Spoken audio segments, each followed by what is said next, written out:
Bonsoir et bienvenue dans Inspiré de faits réels, les vraies fausses histoires. Je suis Mathias. Et je suis Charles. Ce soir, nous allons vous parler de Pennywise, alias Gripsou, le clown qui a terrifié toute une génération dans Il est revenu, un téléfilm terrifiant qui est sorti en 1990 et qui a droit cette année à son remake au cinéma. Mais d'où vient ce sinistre clown exactement? Comment le romancier Stephen King l'a-t-il créé? Pour beaucoup de personnes, et à en croire certains articles, il serait basé sur un personnage bien réel, John Wayne Gacy. Est-ce vrai? Est-ce faux? Ça, on vous le dira après. En attendant, nous allons vous raconter l'histoire terrifiante de celui que la presse américaine a surnommé le clown tueur. Restez à l'écart des bouches d'égout et méfiez-vous des ballons rouges, ce soir on part sur les traces du monstre de ça.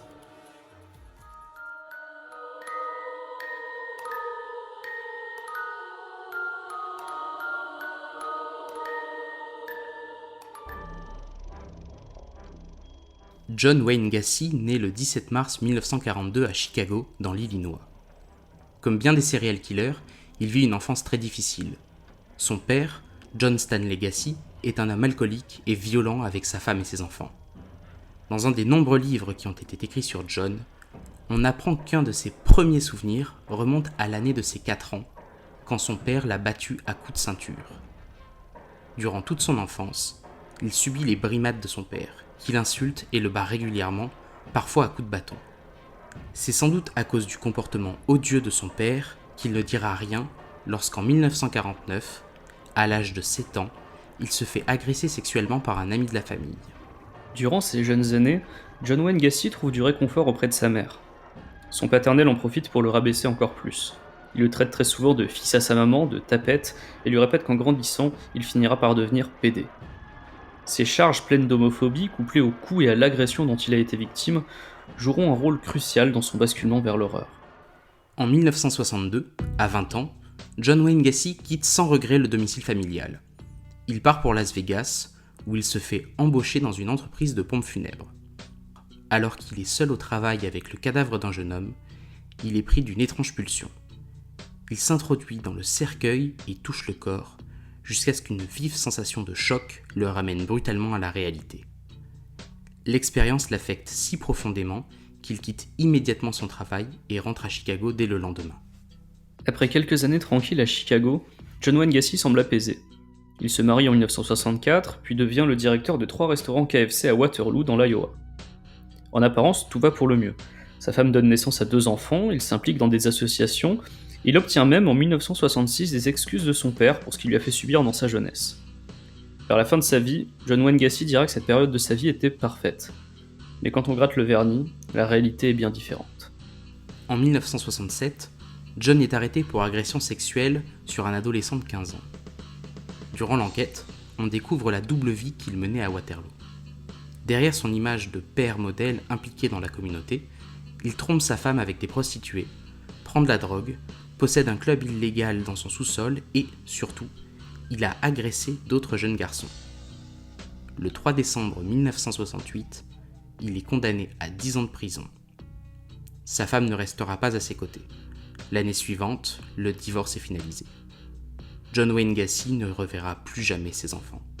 Prisonnier modèle, John Wayne Gacy est libéré sur parole en 1970 avec 1 an de mise à l'épreuve. Mais seulement 8 mois plus tard, il est de nouveau arrêté. On l'accuse une nouvelle fois d'agression sexuelle sur un adolescent. Malheureusement, pour les dizaines de victimes qu'il fera par la suite, le jeune homme ne se présente pas au tribunal et les charges sont abandonnées. Au mois d'octobre 1971, John Wayne Gacy est officiellement un homme libre. Un homme libre et prêt à frapper. Il ne faudra pas attendre 3 mois pour qu'il finisse par tuer quelqu'un. Le 2 janvier 1972, John Wayne Gacy croise la route de Timothy Jack McCoy, un adolescent de 16 ans, à la gare routière de Chicago. Il lui propose de lui faire visiter la ville, de lui offrir le gîte pour la nuit et de le ramener à la gare le lendemain matin. Timothy monte dans la voiture, inconscient du danger.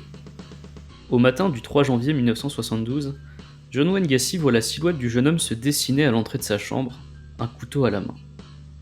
Pensant être en danger, il lui fonce dessus et pète totalement les plombs. Il le désarme, il le frappe, il lui éclate la tête contre un mur et finit par lui asséner de nombreux coups de couteau. Ce n'est que quelques minutes plus tard qu'il comprend son erreur lorsqu'il va dans la cuisine. Il découvre que si Timothy avait un couteau, c'est simplement parce qu'il venait de préparer le petit déjeuner. John Wayne Gacy a confié à l'un de ses biographes qu'il a ressenti une puissante sensation d'orgasme lors de ce premier meurtre. Il réalise ce jour-là qu'il prend plaisir à tuer et devient dès lors insatiable. S'il fait 2 autres victimes dans les 3 années qui suivent, c'est à partir de 1976 qu'il bascule dans la folie meurtrière. John Wayne Gacy, qui s'était remarié en 1972, devient après son 2e divorce le seul occupant d'une maison de Chicago, le lieu idéal pour assouvir ses sombres pulsions. À ce stade, vous vous demandez sûrement pourquoi John Wayne Gacy est surnommé le clown tueur. Cela vient d'un de ses nombreux engagements associatifs. Très actif dans sa communauté, John Wayne Gacy endosse pour la première fois en 1975 le rôle de Pogo le clown pour rendre visite à des enfants hospitalisés et se produire dans des événements caritatifs. Il existe encore aujourd'hui de nombreuses photos de lui dans sa tenue de clown qu'il avait lui-même fabriquée, avec le traditionnel maquillage rouge et blanc. Bien qu'il n'ait vraisemblablement jamais tué quelqu'un en portant son déguisement de clown, la presse américaine a gardé cette image de clown tueur tout en contraste. D'autant plus que lors de ses meurtres, John Wayne Gacy utilisait régulièrement une paire de menottes venant de ses numéros. Son mode opératoire était le suivant. Il attirait des adolescents chez lui, il les mettait en confiance et leur proposait de jouer à un jeu. Il sortait les menottes, les refermait et leur proposait d'essayer de les enlever. Évidemment, c'était impossible. Lorsque les victimes réalisaient qu'elles étaient prises au piège, il était trop tard. Elles étaient violées, parfois torturées, étranglées avec une corde, puis enterrées sous la maison. On sait aujourd'hui que John Wayne Gacy a fait au moins 33 victimes. C'est le meurtre de Robert Priest, 15 ans, qui l'a finalement conduit au couloir de la mort. Lorsque l'adolescent disparaît, le 11 décembre 1978, la police apprend qu'il a rendez-vous avec un certain John Wayne Gacy. Le serial killer, qui possédait une entreprise dans le bâtiment, lui avait proposé du travail un peu plus tôt dans la journée.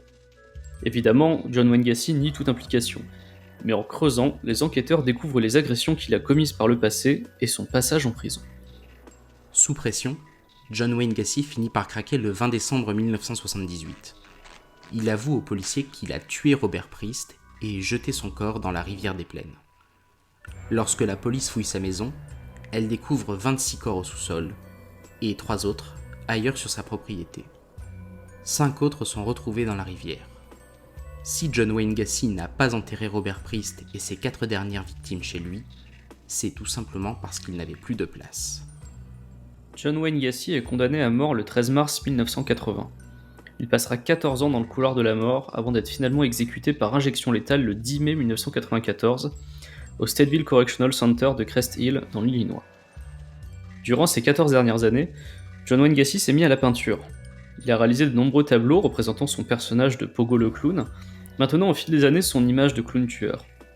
Certaines de ses œuvres ont été exposées dans des galeries d'art et vendues jusqu'à $20 000 pièce. Sa popularité était telle qu'il a commencé à avoir des commandes et qu'il a dû prendre un agent pour gérer ses affaires. À sa mort, ses derniers tableaux ont été vendus aux enchères. Les familles de ses victimes en ont acheté pour les brûler lors d'un grand rassemblement public. Une manière symbolique de marquer l'arrivée de John Wayne Gacy dans les flammes de l'enfer.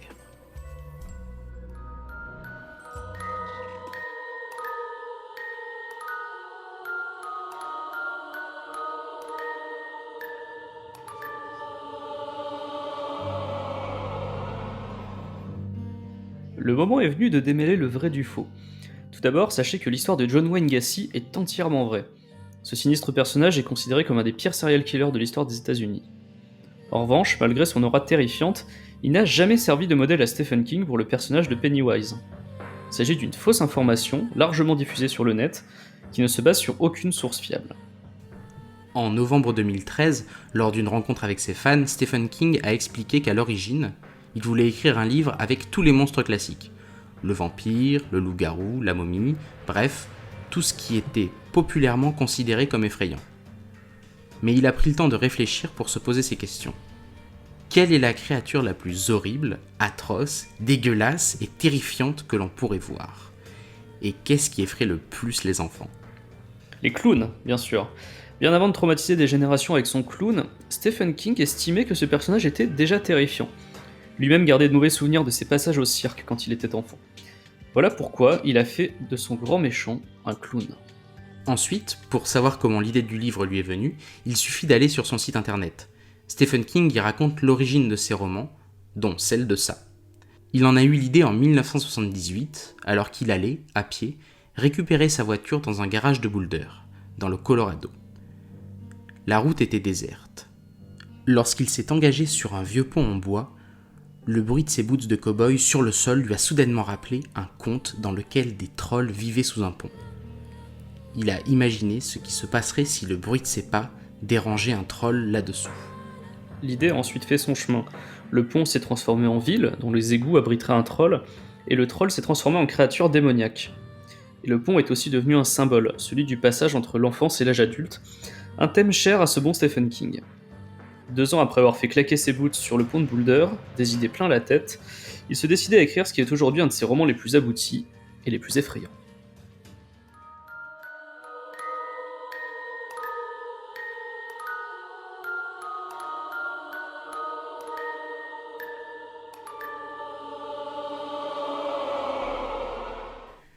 Et nous voilà de retour, maintenant qu'on vous a parlé de l'histoire originale, du vrai serial killer. On va vous parler maintenant de ce qui tourne peut-être un peu plus autour de la fiction de ce personnage de John Wayne Gacy. Et donc du coup, Mathias, tu voulais nous parler des dangers. Faites attention, puisque il y a beaucoup de bêtises qui circulent sur Internet. Et ce n'est pas la première fois que je le dis dans cette émission, et dans notre autre émission également, Tristement Tragique. Oui, il faut faire toujours très attention à ce qu'on voit sur Internet. Il faut toujours se poser la question, d'où vient la source d'information ? Ça paraît bête comme ça, mais c'est vraiment une question qu'il faut se poser. Voilà, toujours croiser les informations, car là, on se retrouve avec cette légende urbaine, comme quoi John Wayne Gacy aurait inspiré le personnage de ça. Donc ça, on le voit sur... Il y a pas mal d'articles en fait en ligne qui disent ça, même des sites qui sont pas forcément connus pour répandre des fake news ou ce genre de choses. En fait, ce qui s'est passé, c'est que à la base, il y a dû y avoir un mec qui a dû écrire sur Wikipédia ça, okay, sur le Wikipédia, je sais pas, du film ça, que le film est basé sur John Wayne Gacy, et sans doute un journaliste qui n'a pas pensé à vérifier a faisait un article en fait sur ces choses que vous ne saviez pas, sur les films d'horreur, etc. C'est exactement comme ça que se diffusent les légendes urbaines.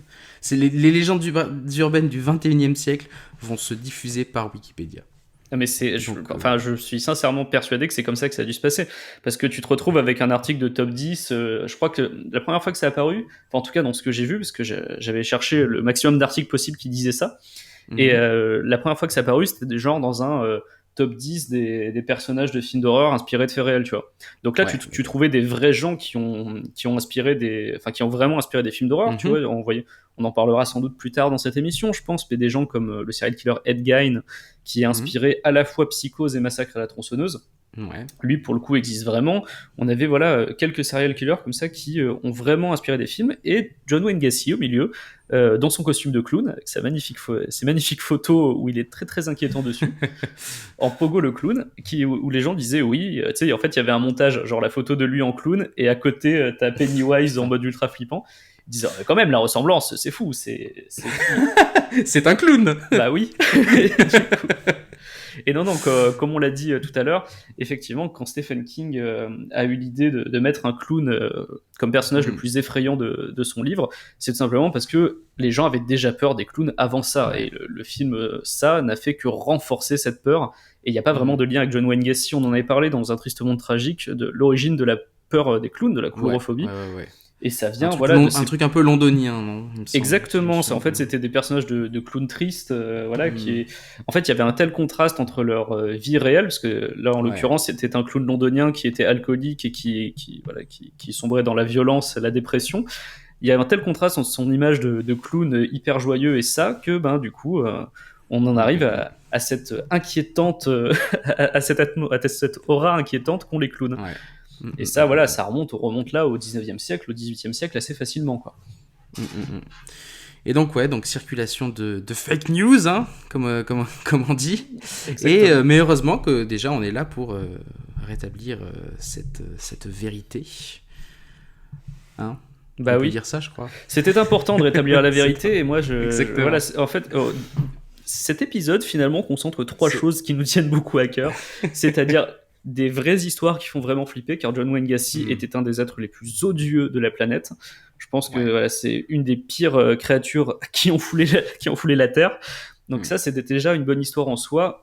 Ce qu'on aime beaucoup dans cette émission également, c'est tordre le cou aux légendes urbaines, montrer qu'elles sont vraiment fausses, et c'était le cas. Même si on aime bien les légendes urbaines. Ah, on les adore, mais adore. Il faut que les gens sachent que ce sont des légendes urbaines. Tout ce qui est... savoir faire la part des choses. Ce qui s'est arrivé à l'ami d'une amie et de sa cousine, tout ça, forcément, c'est souvent des légendes urbaines. C'est important, voilà, de se dire que même si on apprécie ces histoires, qu'elles restent simplement des histoires. Des histoires, exactement, ouais. Et puis il y avait aussi Stephen King, voilà, qui est un auteur qu'on aime bien. Est-ce que tu connais bien Stephen King, toi, Charles ? Alors moi, absolument pas. J'ai lu un bouquin de Stephen King quand j'étais au collège et je me rappelle pas de son nom. C'est un petit peu problématique, ça, pour la suite de l'émission, puisqu'on va beaucoup parler de Stephen King. Rester. Je pense que je vais être obligé de partir. Non, tu vas partir ? Ouais. Mais tu reviens ? D'ailleurs, je sais pas. Ouais, si, allez, au prochain épisode.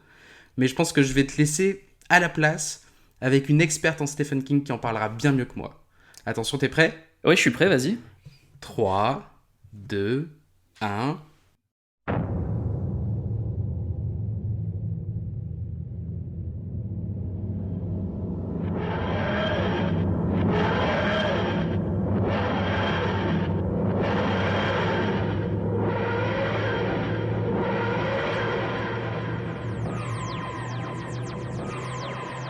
Et qui êtes-vous, madame ? Et qu'avez-vous fait de Charles ?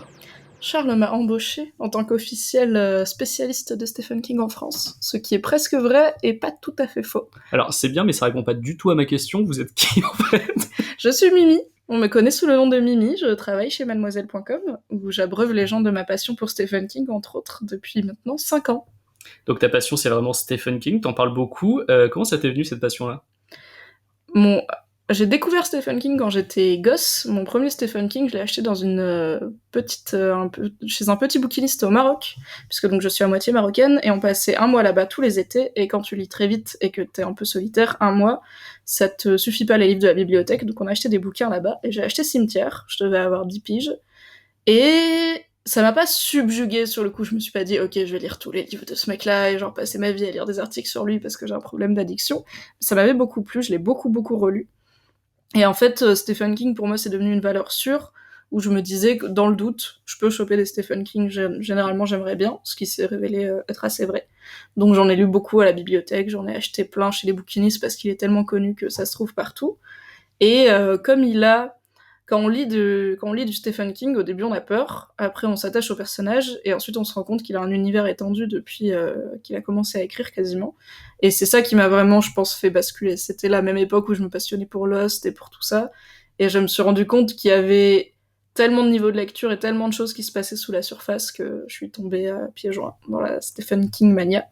Et je dois dire que je ne regrette pas, puisque 2017 est une très bonne année pour être fan de Stephen King. Si on enregistre ensemble ce soir, c'est pour parler de ça, donc le film avec le clown qui fait peur. Le film avec le clown qu'on est allé voir ensemble. Donc la première chose dont je voulais qu'on parle, c'est est-ce que c'est réussi ? C'est la question que tout le monde se pose. Bon, alors là, ça fait quand même 1 semaine que le film est sorti, donc les gens ont commencé à se faire leur avis.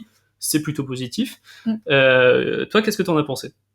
Moi, j'aime pas les films d'horreur, j'aime pas les clowns. Donc, j'y suis allée avec la certitude que j'allais passer une partie du film cachée sous ma veste, puisque je n'arrive pas à me forcer à regarder. Ce qui est arrivé, je peux le confirmer, on l'a vu ensemble.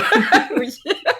Mais j'ai réussi à parler, il y avait des clowns dans la salle. Film qui est passé derrière les yeux. Oui. Je pense qu'il y a 2 monstres que j'ai jamais vus. Genre, vraiment, ils étaient pas là très longtemps et je me cachais les yeux, et du coup, je ne sais pas à quoi ils ressemblent.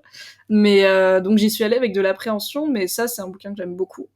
Et pour moi, il est vraiment, on en parlera plus tard, il est vraiment représentatif de plein de choses que j'aime bien chez King, donc c'était pas possible pour moi de pas voir ce film juste parce que j'aime pas les films d'horreur. Et en plus, il était sorti aux États-Unis quelques semaines avant, et il avait des retours dithyrambiques, genre vraiment super positifs. C'est vrai que globalement, la critique a été quand même assez positive avec le film. Il y a très très peu d'avis ultra négatifs, je crois que j'en ai pas vu passer un seul. Moi j'en ai vu de fans, tu vois, qui regrettaient des changements et qui trouvaient que c'était pas assez fidèle, mais du coup c'est pas vraiment des critiques du film en tant qu'œuvre filmique, c'est une critique c'est pas une assez bonne adaptation pour eux. Moi je trouve que c'est un bon film, et une bonne adaptation. Je trouve que c'est Une honnête. des principales critiques qu'il y a eu, c'est que c'était beaucoup de gens s'accordaient à dire que c'était quand même un bon film.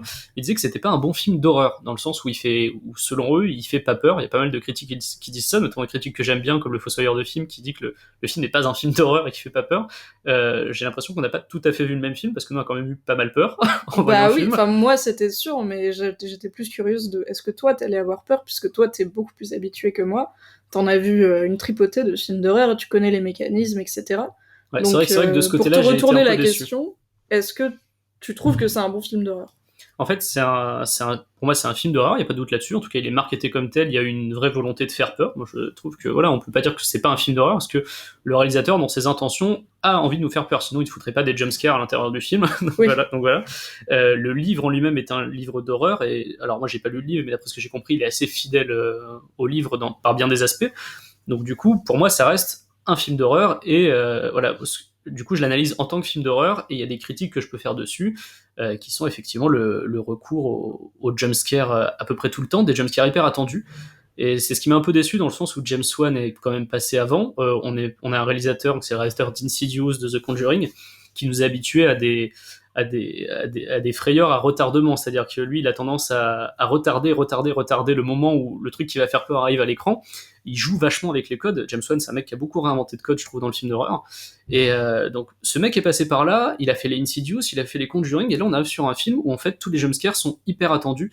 D'ailleurs, ça s'est vérifié dans la salle, parce que on savait à quel moment ça allait faire peur. Et d'ailleurs, toi, en prévision, J'ai donc pu me cacher les yeux au moment où ça allait faire peur. J'ai bien aimé. Je pense qu'il y en a un seul que j'ai pas vu venir. On peut spoiler un petit peu? Je pense que le film est sorti depuis une semaine. De toute façon, les auditeurs d'Inspiré de Faits Réels, je pense que Okay. ils savent qu'on spoil la balle dans toutes les émissions. Donc ouais, je pense qu'on peut y aller. Tu parlais le jumpscare que j'ai pas vu venir parce qu'il était pas annoncé, et du coup je l'ai trouvé très efficace. Et c'est un des seuls que j'ai pu ressentir comme vraiment être surprise, c'est quand donc Beverly a attaqué son père dans la salle de bain, et elle se retourne pour partir, donc on sort d'une scène très éprouvante contre un monstre humain, et elle se retourne pour partir, et la question c'est ok, est-ce que son père va pas se relever et la choper? Et là ça shift complètement, et il y a le clown qui en plus est immense dans l'embrasure de la porte, et qui l'attrape et qui la kidnappe. Il n'y a pas de création de tension au fur et à mesure du film.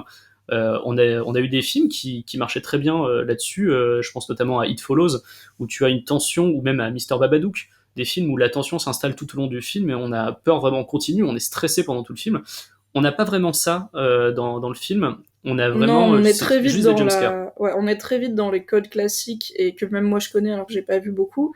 Et par exemple It Follows, je l'ai pas vu, mais j'ai demandé à ce qu'on me le raconte puisque j'ai peur des films d'horreur, mais quand tout le monde parle d'un film d'horreur, j'ai envie de savoir c'est quoi les bails.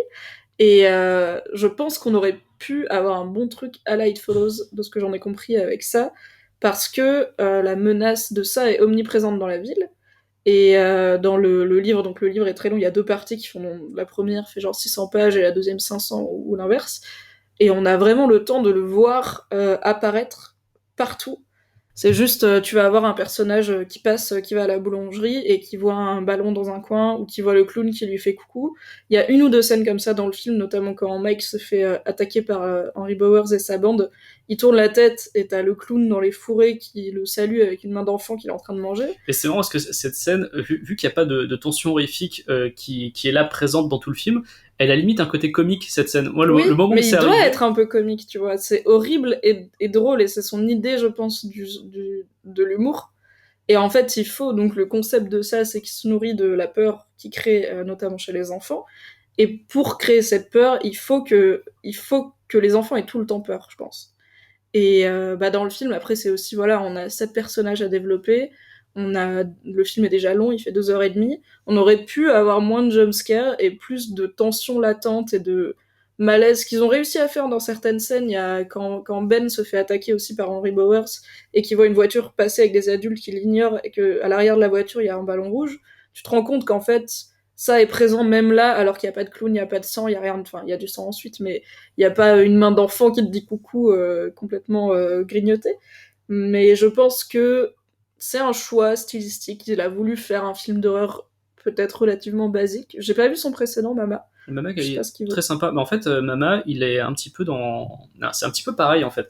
C'est-à-dire qu'il y a un côté très drame qui est. Le côté drame est très présent dans le film. Et c'est entrecoupé effectivement de scènes qui font peur, avec des sursauts, avec des moments un petit peu stressants. Et c'est marrant, on voit que c'est le même réalisateur dans ce sens-là. C'est-à-dire que on voit que donc c'est Muschietti qui fait le film. Lui est plus là vraiment pour raconter des histoires intéressantes, mais en y mettant de l'horreur. C'est vraiment des choses qu'il aime bien faire. Et c'est pour ça que de temps en temps, on a l'impression d'avoir un décalage finalement entre ces scènes qui sont pas vraiment effrayantes la plupart du temps, et d'un coup, un truc qui fait peur. C'est le principal reproche. Quand on est sorti de la salle, je t'avais dit que j'avais eu l'impression d'avoir vu un espèce de train fantôme, c'est-à-dire une succession de scènes, de clips un petit peu horrifiques, et que ça manquait un petit peu de liant. En fait, je suis revenu sur mon analyse depuis, je trouve qu'effectivement, il y a beaucoup de liant, mais pas dans les scènes d'horreur. Que, en fait, tout ce qu'il y a autour est vraiment très intéressant. Les scènes d'horreur sont là pour rythmer le film, donc c'est important qu'elles soient là, parce que sur 2h30, c'est quand même pas mal d'avoir justement un petit peu de rythme. Mais j'ai l'impression qu'elles ne servent quasiment qu'à ça, en fait, qu'à apporter du rythme au film, donner une impression que ça avance, qu'il y a du mouvement, et surtout maintenir le spectateur en haleine, ce qui serait peut-être pas arrivé si on avait eu uniquement du drame et ce récit d'enfants qui passe à l'adolescence, à l'âge adulte. Je sais pas, en fait, j'ai du mal à savoir déjà pour quel public le film a été fait. C'est clairement un film qui peut plaire aux ados, c'est un film qui peut plaire aux adultes, je pense que c'est un film qui peut même plaire aux gosses de 13 ans. Dans la même ligne, je sais pas à quel point le studio a pu éventuellement interférer avec la vision artistique qu'avait Andy Muschietti.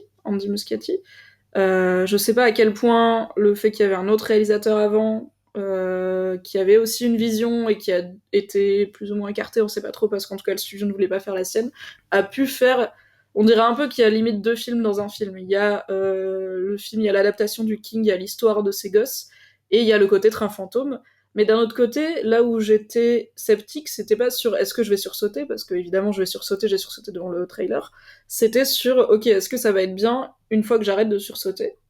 Et il y a des scènes d'horreur qui prennent le temps, qui traînent en longueur, notamment la première scène à Neibolt House, où on passe par une succession de jumpscares, de machins, et ensuite on a une longue scène avec le clown qui sort du frigo, qui joue avec Eddie pour lui faire peur, les gosses qui arrivent, qui essayent de le sauver. Tu parles de cette longue scène qui dure à peu près 10 minutes chrono au milieu du film.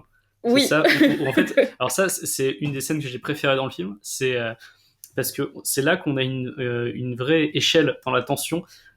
À chaque fois, tu te dis que ça va s'arrêter, et non, il y a un truc encore plus fort qui arrive, et ainsi de suite, et ainsi de suite, ainsi de suite, jusqu'au gros truc final qui se passe.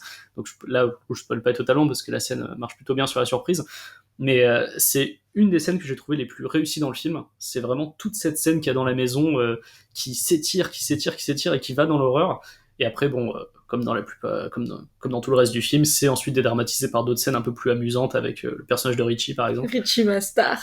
Et Richie, mais je pense que c'était un gros challenge, c'était est-ce que le clown va faire peur, même quand il arrête de courir et de grogner et de sauter et de se tordre, est-ce que juste ce personnage va réussir à marcher quand il est statique, dans un plan statique, et qui parle. Et je trouve que oui, je trouve que Skarsgård a fait un très bon boulot, sa voix est ouf, ses yeux sont ouf, son rire est...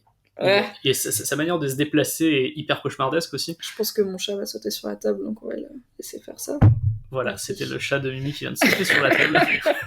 Pardon. Donc ouais, une très bonne performance de Bill Skarsgård, effectivement, qui a une espèce de manière de parler avec la bouche qui est assez particulière. Je me semble pas l'avoir vu le faire dans d'autres films. Tu sais, la bouche très pincée, enfin c'est vrai qu'il y a un côté effrayant dans ce personnage.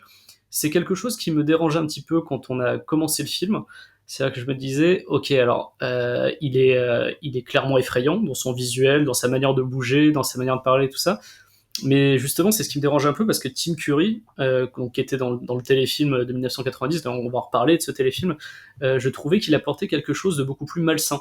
En fait, Bill Skarsgård, lui, est effrayant, c'est, je pense, le mot qui le caractérise le mieux, et alors que Tim Curry est malsain. Et il y a une différence entre les deux, je trouve. C'est vrai que Tim Curry avait plus tendance à faire des choses où c'est censé être rigolo, et en fait, ça te met vraiment hyper mal à l'aise. Et en fait, comme il est très unidimensionnel, le personnage de Bill Skarsgård, en fait, quand il fait un truc rigolo, moi j'ai vraiment rigolé. C'est cette scène justement où il a un bras et où il le fait bouger, comme en plus c'est pas lui la source de danger à ce moment-là dans le film, c'est Henry Bowers à ce moment-là. Ça m'a juste fait rire de le voir là en train de bouger son bras. Donc du coup, je trouve qu'il a moins de nuances que la version de Tim Curry. C'est soit il fait très peur, soit il est un peu marrant. Il est un peu marrant. Alors Tim Curry, en fait, on est tout le temps dans une espèce de je suis très mal à l'aise, qu'est-ce qu'il va faire. Voilà. Je trouve que la différence, c'est que, en fait, je trouve que le Gripsou de Tim Curry a l'air plus humain. Bon, déjà, il y a beaucoup moins de CGI, c'était un téléfilm de 90 et on n'avait pas le même Puis même budget. au niveau du costume, il a un costume qui pourrait plus ressembler à celui d'un clown Oui. en 90 à l'époque, alors que là, c'est vrai qu'il y a un gros travail sur le costume de Bill Skarsgård qui est plus à l'ancienne. Et très Pierrot, ouais, très tout blanc avec des gros pompons au milieu, alors que Tim Curry était beaucoup plus bariolé. Mais en fait, pour moi, le Gripsou de Tim Curry, on dirait un tonton creepy, tu vois. On dirait le mec creepy qui traîne un peu trop près de l'école et qui fume tout le temps des clubs et qui boit tout le temps des bières et où t'es jamais à l'aise parce que une fois sur deux, il va te faire une bonne vanne et te payer des chocolats, et une fois sur deux, il va te mettre une taloche et tu sais pas pourquoi. Mais je trouve il est effrayant d'un côté assez humain, d'un mec chelou. Alors que Gripsou n'est pas un mec, c'est pas un humain. C'est une entité venue d'ailleurs, c'est assez littéralement un... Alors, je sais pas si je peux spoiler la suite. Vas-y, je t'en prie. Voilà, désolé. Gripsou est un alien, il vient littéralement de l'espace. Voilà, c'était la période où Stephen King finissait tous ses bouquins en disant c'était un alien. C'était une longue période. Comme dans Under the Dome, comme dans Tommy Knockers. Mais ça, on le sait dès le début, donc ça va. Bref, il a eu une grosse période alien. Et du coup, il essaye de se faire passer pour des choses que les humains connaissent. Et j'aime bien, dans le Gripsou de Skarsgård, tu sens qu'il y arrive pas tout à fait. Tu sais pas quand il fait coucou à Mike avec le bras du gosse, tu sais pas s'il veut l'effrayer, tu sais pas s'il veut se signaler, tu sais pas s'il veut le faire rire. T'as aucune idée parce qu'en fait tu sens qu'il est justement tellement alien, tellement étranger à ce monde. Et pareil, quand il parle, il fait ce fameux truc où il y a ses yeux qui d'un coup ont un genre de strabisme léger, et il bave un peu, et tu sens qu'il est juste pas là en fait à des moments, parce que il vient pas d'ici, c'est pas un humain. Et moi j'aime bien, disons que puisqu'il va y avoir une suite et puisqu'on va avoir plein de formes différentes de ça, et sûrement un historique de comment ça est arrivé à Derry et tout, il faut que... Je trouve ça bien qu'ils induisent un petit peu le côté que ce truc n'est pas à sa place. Il vient pas d'ici, alors que Tim Curry avait vraiment un côté...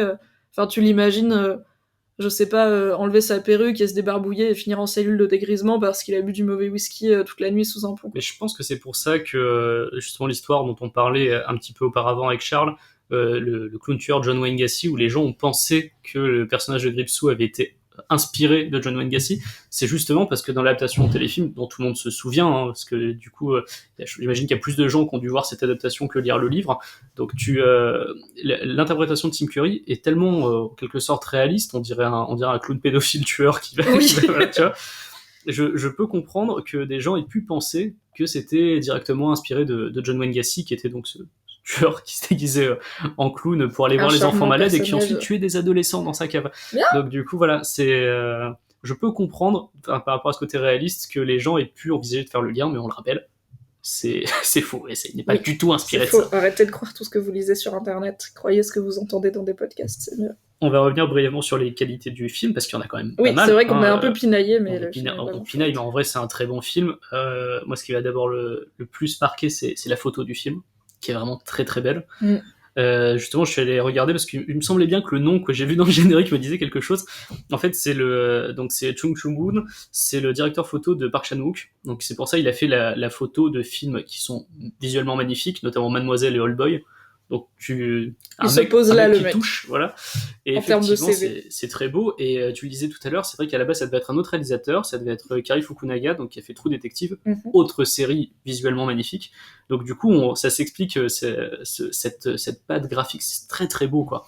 On a vraiment des très belles images. Tu pourrais faire des captures d'écran à des moments et en faire des fonds d'écran parfois effrayants, mais des fonds d'écran qui sont très jolis. Cela dit, j'ai lu, alors j'ai pas lu, apparemment le script c'est Fukunaga ou Fukanaga? Alors je sais jamais comprendre, je sais plus où est le U et où est le A. On va dire vérifier. Voilà. Le script qu'il avait en tête à leaker, ou en tout cas il y a des rumeurs et tout, et apparemment lui il voulait vraiment partir très loin dans le côté ésotérique, alien, créature venue d'ailleurs. Donc dans cette version, on voit à un moment les lumières mortes quand le clown chope Bev et la fait flotter en ouvrant complètement son visage, et il y a 3 lumières qui flottent dedans, on comprend pas trop ce que c'est. c'est un point important de ce personnage, de cette entité, et apparemment Fukunaga voulait vraiment partir loin dans cette direction, et je peux comprendre que le studio lui ait dit non, parce que c'est vraiment barré en fait. Enfin ça, il y a toute une première partie, 90% du truc, très bon film, très bankable, des enfants cool qui deviennent des adultes cool, qui luttent contre une entité maléfique, why not, tu vois, c'est chouette. Et il y a les 10% où ça part complètement en couille, et je sais pas comment ils vont faire dans le deuxième film, honnêtement. Je sais pas à quel point ils vont garder les choses. Un des problèmes chez Stephen King, il a souvent tendance à partir en cacahuète à des moments dans les bouquins. Et il a un vrai aspect ésotérique, il y a une vraie idée du bien fondamental, du mal fondamental, d'entités qui sont en lutte pour garder un équilibre depuis des millénaires et avant que le monde soit monde, etc. Et la plupart des gens le considèrent comme, voilà, c'est le mec qui fait peur, c'est l'écrivain de l'horreur, c'est le mec qui a écrit un bouquin sur un chien qui fait peur, et une voiture qui fait peur, et une meuf qui fait peur, et un frigo qui fait peur. Que des trucs qui font peur. Voilà. Et en fait, il a un vrai côté quasiment mystique, et c'est ça qui est dur à adapter. Donc je serais curieuse de voir le script, ce que ça aurait donné. A priori, il y avait une scène notamment supplémentaire qui aurait été très effrayante, où il racontait vraiment l'origine de Pennywise, un truc limite stylisé noir et blanc, un petit peu bien effrayant. C'est Bill Skarsgård qui avait dit ça dans une interview, que finalement ils l'ont pas gardé, cette idée, mais que peut-être ce serait réutilisé justement dans le 2. J'ai hyper hâte de voir le 2. Moi aussi, j'ai vraiment hâte. Et alors je sais pas ce qu'ils entendent par l'origine de Pennywise, parce qu'en soi, dans le livre, l'origine de Pennywise n'est pas effrayante. C'est même dans les critères modernes, c'est pas un truc qui fait peur. C'est, je le dis pas, je sais pas. Parce qu'à la fois j'ai pas envie de te gâcher le truc, tu vois. Je sais pas, parce que je te le dis pas. Je me dis qu'il y a peut-être plein de gens qui ont pas lu le bouquin. Donc voilà, c'est ça en fait. Genre spoiler le film, ok, mais je veux pas spoiler la suite du film, peut-être. Donc bref, c'est pas un truc effrayant. Par contre, ce que moi j'ai toujours trouvé très effrayant, même dans le bouquin, ce qui m'a le plus fait flipper, c'est quand il remonte dans les archives de Derry et qui trouve toutes les occurrences. Donc ça, une entité qui se réveille tous les 27 ans, qui tue des gens, crée du chaos et du malheur, et se rendort en digestion, entre guillemets. Et en fait, il remonte, et tous les 27 ans, il trouve des trucs. C'est un petit peu évoqué dans le film. C'était plus montré, je trouve, dans la mini-série en 2 épisodes de 90. On le voit plus, il y a toute une scène là-dessus. C'est d'ailleurs une des scènes, je crois. La fameuse scène des photos, oui. Voilà, c'est une des scènes les plus réussies, je trouve, du film. Là, ils s'en sont bien sortis avec les diapos. Les diapositives et le projecteur. Ouais, alors justement, celle-là, on va pas la spoiler entièrement, cette scène, pour ceux qui l'auraient pas vu, mais... Il y a le début de la scène dans la bande-annonce, mais... Et c'est plutôt... Voilà, c'est une des scènes qui fait bien flipper dans le film. Ouais. Donc il y en a, des scènes qui font très flipper. Ils évoquent, après, peut-être qu'ils vont plus se pencher une fois adultes sur... donc dans la suite, sur l'historique de Pennywise à Derry. Mais je pense, enfin moi en tout cas, c'est l'aspect qui me fait le plus flipper. Et ça a donné lieu à certaines des scènes qui m'ont vraiment fait limite poser le bouquin en mode... Qu'est-ce que j'ai à lire ? Je lirai la suite quand il fera jour. Merci bien. Donc je suis curieuse de ça. L'autre point positif, c'est les gamins. Ça, on en a parlé quand on est sorti. Ils sont tous super bons. Ils sont top. Avec une mention spéciale donc pour celle qui joue Beverly, qui est, je trouve, parfaite. Elle est dingo. Je pense que j'ai jamais vu une ado comme ça au cinéma. Aussi... à la fois réaliste et en même temps fragile, et qui joue bien et marrante et un peu garçon manqué, mais sans trop en faire, genre moi je suis pas comme les autres filles. Elle est vraiment vraiment cool. Ouais, hyper juste. Et l'autre, on l'avait déjà vu dans Stranger Things, où il était déjà très bon, mais dans un tout autre registre. Mais là, il est donc c'est le personnage c'est l'acteur qui joue Richie, donc j'ai malheureusement bouffé son nom. C'est Finn Wolfhard.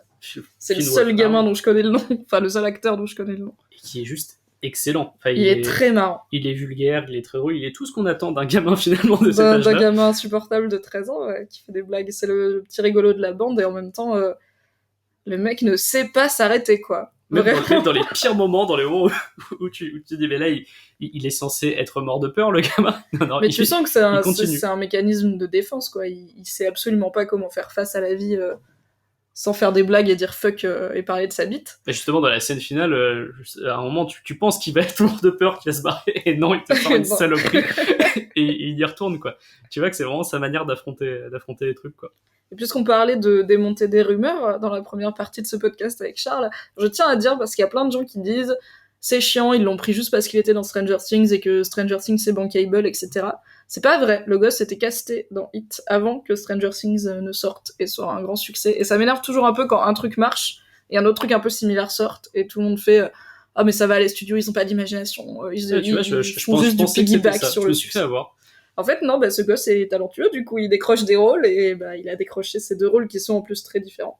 Ouais. Et parce que pour le coup, je pense que s'ils avaient fait le remake de ça parce que Stranger Things a marché, le gosse de Stranger Things, ça aurait été le héros, ça aurait été Bill, oui, c'est vrai. Qui est quand même le plus important des enfants. Et pas le petit rigolo qui dit fuck tout le temps. Mais il est top. Oui, parce que c'est vrai que dans Stranger Things, le rôle est totalement différent. Il est pas du tout dans le... non, je pense qu'il fait pas une vanne. Non, il en fait pas une seule. Il est même limite chiant dans Stranger Things, ce personnage-là. On peut le dire, voilà. Mais ouais, non, il est beaucoup mieux dans... Enfin, moi, je préfère son personnage dans ça, parce qu'il me fait vraiment beaucoup plus rire. Et ça apporte vraiment des respirations à l'intérieur du film, quoi. Et j'étais très surprise par Eddie, donc le gosse hypocondriaque que sa mère persuade qu'il est malade. Excellent. Ce gosse, c'est hilarant. Et Edith, dans les bouquins, ne m'a jamais particulièrement fait rire. Enfin, t'as un peu de peine pour lui parce que tu te rends compte que sa mère, c'est quoi le syndrome, c'est Munchausen ou je sais pas quoi. Le chaperonne un peu trop, est trop proche. Le chaperonne au point de l'étouffer, de lui faire croire qu'il a des maladies pour qu'il évite de faire des trucs qu'elle estime dangereux, ou en fait c'est juste qu'il pourrait l'éloigner d'elle. Donc on est plutôt dans la compassion et on sent qu'il galère tout le temps, quoi. Et là, il est hyper marrant. Genre vraiment, je pense qu'il a 2 ou 3 des meilleurs punchlines. Et il est quand même, il a quand même plein de maladies imaginaires, il a quand même une relation compliquée avec sa mère et tout, mais ce gosse m'a vraiment... et d'ailleurs, il y a une scène que tu retrouves pas dans je vais dire le téléfilm pour simplifier, parce que c'est une mini-série en 2 épisodes, dire le téléfilm, que tu retrouves pas dans le téléfilm de 90, c'est le moment où il se rebelle vraiment vis-à-vis de sa mère quand il est jeune, parce qu'en fait il se rebelle vis-à-vis de sa mère quand il est vieux, enfin quand il est à la quarantaine dans la deuxième partie. Donc vis-à-vis de sa femme, qui est plutôt sa mère. Ouais, c'est un petit peu... C'est assez triste, tu vois, que le mec s'en est pas sorti, quoi. Alors que du coup, je me demande ce que ça va donner dans la deuxième partie du film. Est-ce qu'il sera beaucoup plus indépendant quand il sera adulte? Est-ce qu'il sera retourné vers sa mère? Justement, c'est une des différences qu'il y a avec le téléfilm. Il y en a quelques-unes, d'autres, quoi. Notamment le fait que c'est un peu mieux, c'est un peu plus actuel, ce qui est normal vu qu'il vient de sortir. Parce qu'il y a beaucoup de choses. J'ai revu récemment le téléfilm. Il a pas bien vieilli. Non, voilà. Puis il est repassé il y a pas longtemps sur je sais plus quelle chaîne. Je crois que c'était sur TMC ou sur ils ont. En plus, il y a une chaîne qui a fait une semaine Stephen King là pour la sortie de. D'ailleurs, je me suis fait avoir. J'ai vu qu'il diffusait Shining et j'ai cru que c'était le Shining avec Jack Nicholson. Pas du tout, c'était l'autre Shining, le téléfilm, avec je sais plus qui dans le rôle. Je crois que c'était Rob Lowe dans le rôle principal. Sérieux? J'ai envie de le voir, il vaut quoi? Je sais pas, je l'ai pas regardé. Zut. J'ai vu que c'était pas moi, je suis un peu... Il y a un truc avec Stephen King, c'est que il aime tous les films adaptés de ses bouquins, même les pas bien, sauf Shining. Il aime pas Shining parce que... ce qui est le meilleur. Qui est quand même considéré comme le meilleur film adapté d'un Stephen... après, il y a quand même Shawshank Redemption, il y a La Ligne Verte, il y a quand même des grands titres, mais Shining, c'est le plus œuvre d'art, parce que c'est Kubrick, et Stephen King n'aime pas Shining. Il y a plein de gens qui disent... Stephen King, gros prétentieux, comment tu peux lui faire confiance pour juger de la qualité d'une œuvre alors qu'il aime pas Shining? Et en fait, il se trouve que, pour défendre ce cher King, Shining de Kubrick est vraiment un très bon film et une très mauvaise adaptation qui rate complètement le message du bouquin et le cœur même l'essence des personnages, et qui en plus, avec son twist final, passe complètement à côté de ce que le bouquin essaye de dire. Donc je comprends King et je suis plutôt curieuse de voir le téléfilm Shining avec Rob Lowe. Qui a priori est beaucoup plus proche du livre. Donc ça c'est... j'imagine. C'est ce que Stephen King l'a adoubé. Donc... Ce qui n'est pas gage de qualité. Non, voilà, ne me faites pas dire ce que je n'ai pas dit. Rappelons qu'il a beaucoup aimé Dreamcatcher, par exemple. Oui. Oui. Rappelons qu'il a dit que La Tour Sombre et ça étaient 2 chefs-d'œuvre. Je vous renvoie à l'épisode de 2 heures de perdu, ce qui a été consacré à Dreamcatcher avec François Descraques, qui donne énormément envie de regarder Dreamcatcher, ce que j'ai fait, et en fait je vous le conseille. Très bien. Parce que c'est plutôt marrant quand même. Mais en même temps, je dis c'est plutôt marrant, mais c'est parce que c'est un peu ridicule, et c'est exactement ce que t'as avec le téléfilm. C'est-à-dire que vu que ça a énormément vieilli, il y a des scènes qui à l'époque devaient être un peu cool, et qui aujourd'hui, mais sont juste ridicules. Et je pense à une scène qu'on verra, j'imagine, dans la partie 2 de ça, qui sortira, je crois, dans 2 ans. C'est dans 2 ans je pense, sur la suite. Donc justement, dans la partie Il est revenu, qui est la partie où ils sont adultes, qui est la partie la plus ridicule du diptyque. Oui, c'est les gosses restent des gosses, quoi. Tu montes des gosses filmés dans les années 90 ou des gosses filmés maintenant. ça reste des gosses. Les adultes, Les adultes, les mecs ça cool pique. avec des bebop et des catogans, ça vieillit beaucoup plus Le vite qu'un personnage gosse en culotte principal courte, porte quoi. un méga catogan et des lunettes dégueulasses. Je tiens à dire que ce n'est pas canon du livre, il n'y a aucune raison pour laquelle il devrait avoir un catogan. Mais en fait, cette esthétique hyper années 80, années 90, elle y est à fond et mon avis, elle trouve vraiment son paroxysme dans 2 scènes. T'as notamment la scène où Bill refait du vélo quand il est adulte. Et t'as un espèce de montage de bonheur et de joie Oh non. avec son pote où ils sont tous les deux en train de refaire du vélo et c'est génial. Et il y a une espèce de musique un petit peu émouvante et il y a des, Ouais, quand il y il a des retrouve la ralentis. bicyclette, là. Voilà, c'est ça. Et l'autre scène, c'est une scène qui je pense doit être terrifiante dans le livre, tu me le confirmeras, mais c'est la scène du restaurant chinois. C'est pas celle qui m'a fait le plus flipper, mais c'est vrai que c'est un moment où il se pense en sécurité, il se retrouve. Et en fait, alors je sais pas du tout s'ils vont le garder dans le film, mais je pense dans le téléfilm et dans le livre, les adultes ont oublié quasiment tout ce qui s'est passé pendant la période où il y avait ça. Ils savent qu'ils ont vaincu un truc, mais ils ont passé leur vie avec aucun souvenir précis. Et c'est quand Mike les rappelle pour qu'ils reviennent que les souvenirs commencent à leur revenir. Et du coup, cette scène dans le restaurant chinois, c'est une scène où ils passent tout le dîner à se rappeler des trucs joyeux ou moins joyeux et à se rappeler de qui ils étaient quand ils étaient enfants. Du coup, c'est un moment vraiment intense pour eux. Et t'as l'irruption de l'horreur via les gâteaux chinois qui laissent sortir du sang et des bestioles et des machins, des trucs où ils affreux. se rendent compte que effectivement il est revenu, ça est revenu et que il va falloir, ils peuvent plus vivre dans le déni. Et en fait, juste avant ça, t'as une espèce de séquence où ils sont en train de dîner en mode ouais, c'est super. Ouais les amis. Et là aussi, t'as encore des petits ralentis, une petite musique assez sympa, Oh un peu non. catchy années 80, tu vois. Et tu les vois, c'est des gros plans sur le visage en train de sourire, en train de se faire des blagues, en train de Comme dans les trinquer. vieilles pubs McDo là où tout le monde avait l'air d'être complètement drogué. Exactement. Il y aurait un message dit non à la drogue parce que ça finit littéralement en bad trip avec toutes les apparitions de ça. Et j'aime beaucoup cette scène. Elle m'a beaucoup fait rire. C'est une erreur qui m'a quand même fait vraiment rire parce que en fait, je pensais qu'il aurait plus vieilli que ça dans les scènes qui font peur. Quand je l'ai revu, je pensais que ça me ferait pas peur du tout. Je me disais ça super vieilli. En plus, je l'ai pas regardé dans les meilleures conditions. Je l'ai regardé dans l'avion sur un ordinateur. Oui, certes. Donc, c'est pas le meilleur endroit pour flipper. Et je me disais, je vais pas avoir peur du tout. Et en fait, il y a quand même quelques séquences qui, encore aujourd'hui, fonctionnent très bien grâce au côté justement un peu réaliste avec des gros guillemets de Tim Curry. Il y a 2-3 scènes qui fonctionnent bien. Alors, celle de l'égout au début où il appelle Georgie ne fonctionne plus du tout.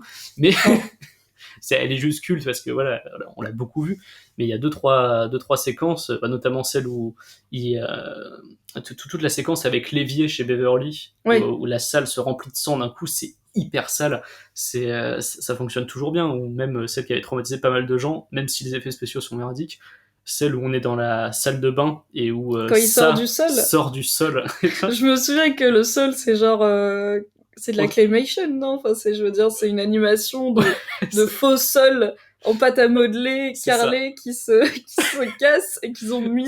Comme si le carrelage s'étendait, mais tu vois clairement qu'il y a un effet un peu pourri. Mais malgré ça, il y a un côté hyper malsain et ça fonctionne super bien, quoi. Donc c'est le film fait quand même un peu peur, le téléfilm de 90, mais bon, c'est vrai que voilà, on peut dire que le nouveau fonctionne mieux. On n'est pas du tout sur les mêmes codes de l'horreur et tu vois, genre, je me souviens plus trop du téléfilm, je sais plus s'il y a vraiment des gros jumpscares, etc. Ouais. Mais on n'a pas une musique qui monte crescendo, de la CGI dans tous les coins, etc. Donc c'est un autre style, quoi. L'horreur dans le téléfilm, c'est beaucoup plus des trucs malsains. C'est des petits sourires qui sont malaisants, des apparitions. Il y a notamment toute une scène où donc le personnage, celui qui est bibliothécaire, j'ai oublié Mike. Mike qui est bibliothécaire, à un moment donc s'absente de la bibliothèque et t'as Richie qui le cherche et qui arrive à l'intérieur.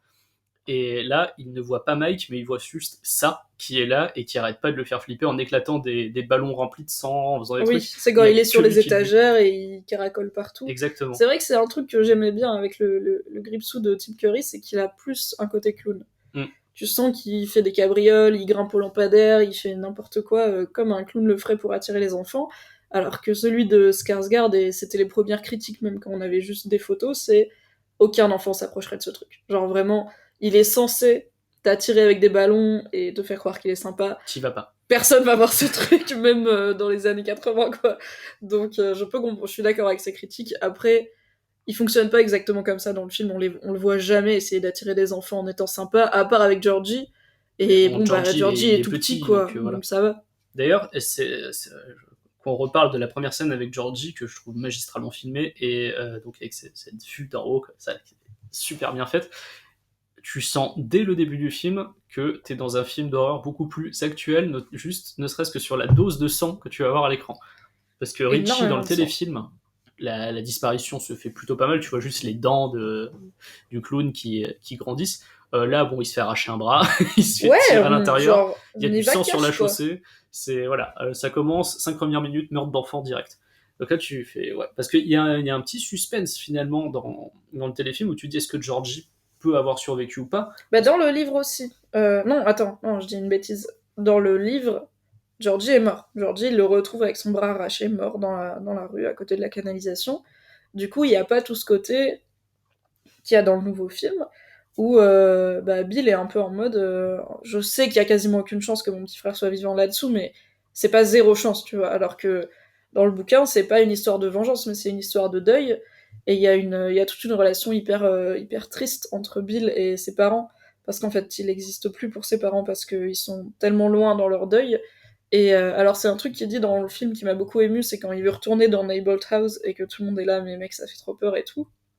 Il dit j'ai plus peur de rentrer chez moi que de rentrer dans cette maison de l'horreur, parce que chez moi c'est plus chez moi. Et en fait ça c'est un écho direct à son personnage du livre qui c'est limite en fait il a plus de raison de vivre parce que tout le monde l'ignore, et chez ses parents il est comme un fantôme et il y a le fantôme de son petit frère qui prend toute la place. C'est très très dur, très très lourd. Et du coup j'étais un peu surprise que dans le film il y ait le doute. Est-ce qu'il est mort, est-ce qu'il est pas mort, où il a Tu veux disparu, dire tu vois. dans le téléfilm? Dans le nouveau film, Dans le nouveau film? bah, dans le Juste- nouveau film, on sait pas qu'il est mort. Ouais. Enfin, on sait pas, nous on sait, mais Bill, enfin, c'est un missing Oui. kid, quoi. C'est vrai que c'est. Mais parce que Bill ne sait pas qu'il s'est fait arracher le bras. En Oui. fait, on n'a pas retrouvé le bras. On retrouve rien, en fait, dans le film. Dans le téléfilm, il y a aussi le doute quand t'as pas lu le livre. Toi, en tant que spectateur, tu sais pas s'il est vivant ou pas parce que tu le vois juste disparaître. Tu le vois pas se faire arracher un bras. Tu le vois pas mourir. Là, tu le vois se faire avaler par la bouche Voilà, tu d'égout le et vois tu sais pas ce qu'il va devenir. et Ok. tu vas flotter, tu sais, bon, tu supposes que c'est un truc pas sympa, mais tu sais pas s'il est mort ou pas en fait. Donc, alors que là, je trouve que dans le nouveau film, de ton point de vue spectateur, tu sais que bon, il s'est fait arracher le bras, il y a quand même très peu de chances qu'il survive. Oui. Donc voilà, et c'est vrai que ça c'est peut-être du coup un peu plus proche du livre finalement. Bah, paradoxalement, ouais, ses proches ne savent pas qu'il est mort. Toi, tu sais qu'il peut pas survivre à une telle perte de sang, hein, il est tout petit et tout, donc tu te doutes qu'il est mort, quoi. Et du coup, quand tu le vois réapparaître dans les pièges que Gripsou tend à Bill, il sais. y a pas un moment où tu te dis ah cool, son petit frère est vivant, il l'a retrouvé. Et là, c'est raté. Oui, très raté. Ah oui, c'est vrai. Toi qui as lu le livre, est-ce que tu trouves que le film est plus fidèle au livre que le téléfilm? Alors honnêtement, le téléfilm, je m'en souviens pas de ouf. Je me souviens que je l'ai vu il y a, je pense, bien 7-8 ans, tu vois. Et il m'a pas laissé une impression assez lourde pour que j'ai envie de le revoir, et en plus j'aime pas trop les clowns, donc non merci, j'évite, si je peux. Donc plus fidèle, je ne sais pas. Je me souviens que le téléfilm gardait beaucoup de scènes clés. Il y avait la scène du restaurant chinois, il y avait beaucoup de scènes qui, quand t'as lu le livre, tu les reconnais immédiatement. Ah, ça c'est la scène importante.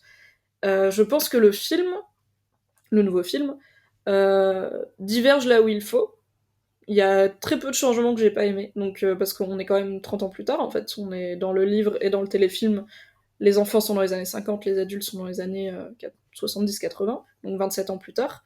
Là, les enfants sont dans les années 80, et du coup, les adultes vont être à notre époque. Et je suis vraiment très curieuse de voir comment ils vont faire ça avec Skype et des smartphones et toutes ces conneries, je ne sais pas.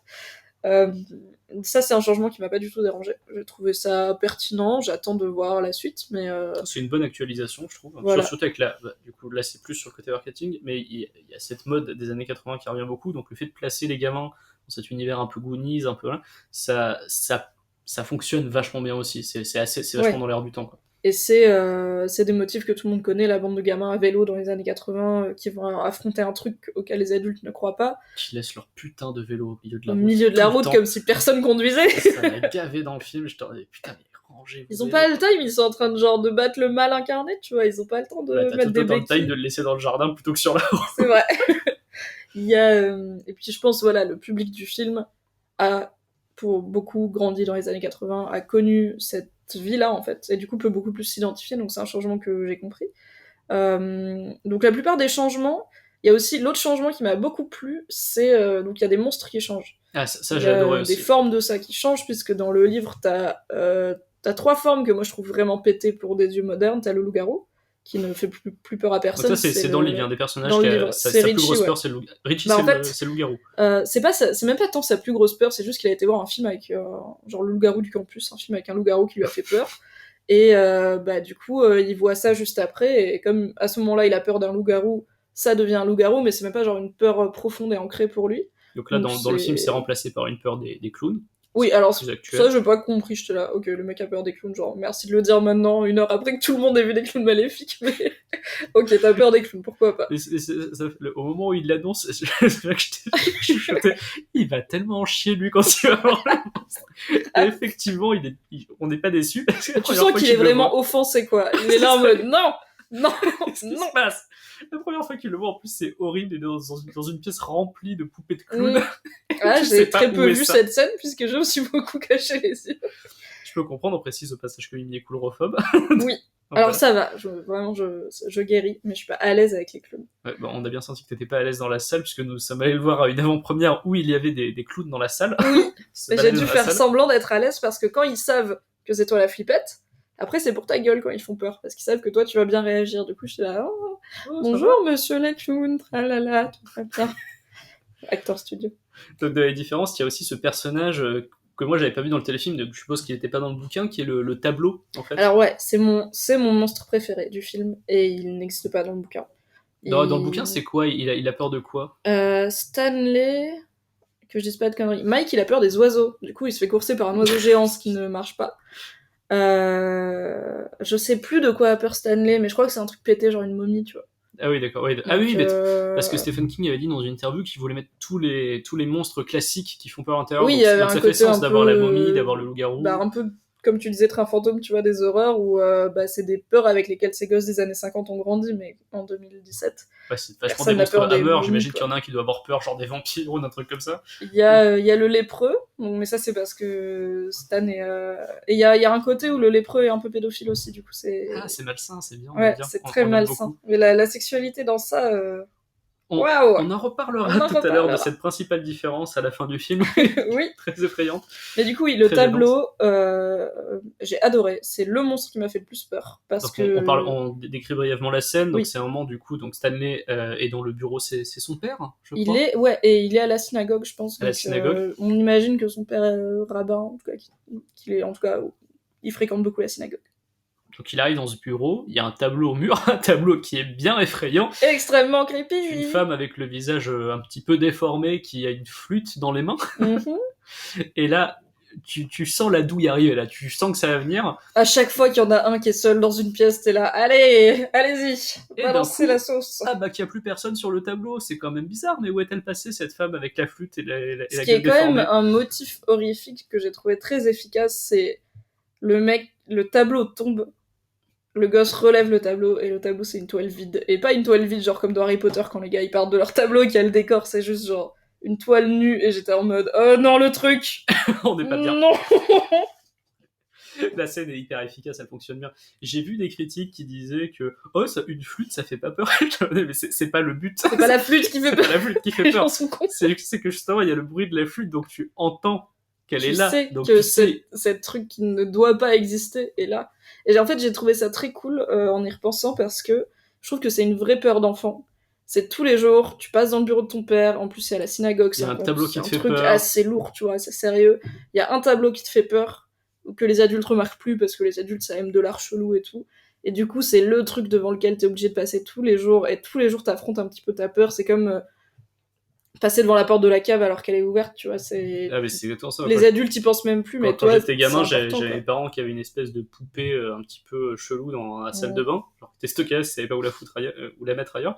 Et à chaque fois, je passais devant, elle me faisait flipper, mais du coup, bah, il faut bien que j'aille me doucher le matin. Bah oui. Donc, du coup, tu flippes pendant ton petit quart d'heure avec cette poupée qui est là, cette espèce de pantin bizarre. Top. Rappelle-moi de ne jamais venir dans ta famille. Elle a disparu depuis.